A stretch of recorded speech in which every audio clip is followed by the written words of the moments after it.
what social media is all about is it's all about you and where you meet up with all of the pieces and all of the people who are out on the internet. And some of the services that Miriam was describing are the services that I use the most. So Twitter, Facebook, and LinkedIn. How many people have Twitter accounts? Nice. Facebook? LinkedIn? Okay, so LinkedIn is the biggest thing going here. And for the people who kept their hands up for those 3 questions, you know that you do different things in each one of those spaces, or that you even have different friends. Like my 700 plus friends in LinkedIn are nowhere like my 700 plus friends in Facebook or my 1,000 plus friends in Twitter. They're all different communities, and sometimes I use the same messages across those communities to see what kind of response I'll get from those other crowds. So it's very scientific, actually, in its own way. Even though I'm just this generalist evangelist, I actually do some scientific studies of myself on my own to see what I'll glean from each one of these areas. And the crossover opportunities are actually quite amazing that you'll get. Let's see. I put this together. I love words. I'm a poet, so I love words. And I love alliteration, so if you see a lot of that, just ignore it. But I built this. Building relationships is about caring, hearing, adopting, learning, liberating, embracing, networking, generating, and executing. And I have this science that I've run very large networks. I've run some of the largest websites on the internet. I was on the team that started Engadget, and Engadget is one of the top 5 websites in the world, not blogs, websites, period. So it's pretty huge, and it's pretty interesting how we worked to bring in a community, keep that community, interact with that community, and continue to grow the publication based on our own editorial expertise. Are you keeping the time? Okay. Okay, great. So it's important to care about your readers' attention and to actually listen to what they have to say.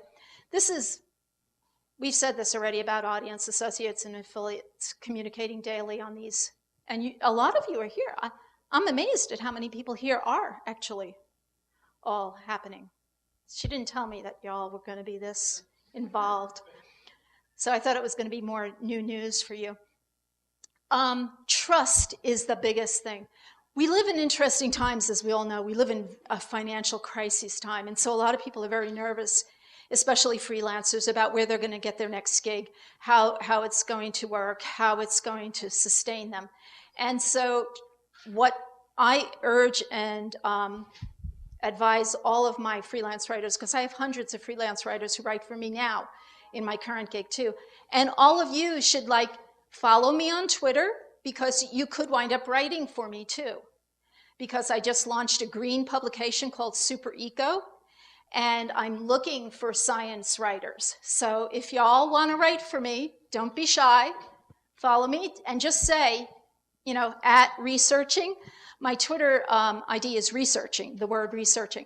So just, do an at researching. I'd love to follow up with you based on the Swiney conference.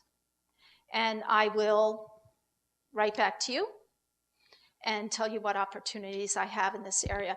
But trust is huge. Building your trust and keeping that trust going, and building it in your social network, and actually aligning yourselves with people who have the big T, not the small t's, little trust, but big capital trust. If you can align yourself with those people, your trust increases with their credibility. Adopt a new attitude. I think you're all doing that already. This seems like a very informed group. Okay, learning new measurements. Beyond commenting, which is what you did, linking, ranking, faving, digging, twittering, friending, these are all things that freelance writers have to do every day. And not even freelance writers anymore. Any writers have to be involved at this level in order to be able to get their cred out there in a way that it helps to sustain them with new opportunities. What? Sure. I'm curious why you would want somebody to Twitter you instead of email. Because that's where I am most of the day right now with my current gig. Email, I get over 1,000 emails a day. You are just not going to find me there. We're going to do questions later. There's a thing called TweetDeck, and I'll tell you about that later. That helps you to handle that. She's going to cut me off any second now. So liberating your own private evangelist, embracing the unexpected, networking social media style, which is what we're doing here. We're networking social media style, and generating a memory that you want to be remembered, because the internet doesn't forget anything that you write. A lot of people forget this. They think, oh, I'm not writing for a publication. I'm just leaving a comment, or I'm just saying this here, or I'm just IMing, or I'm just doing this. Well, all of that has gone into the group grok, and your words will come back and bite you big time in the butt. And they do, and they have, and I've seen this happen over and over again to people. Blah, blah, blah, blah, blah, blah, blah, blah, blah, blah. Social media, blah, blah, blah. It's all important. Yeah, when we do the little talk where we all get together and talk, I'll tell you some secrets about Twitter.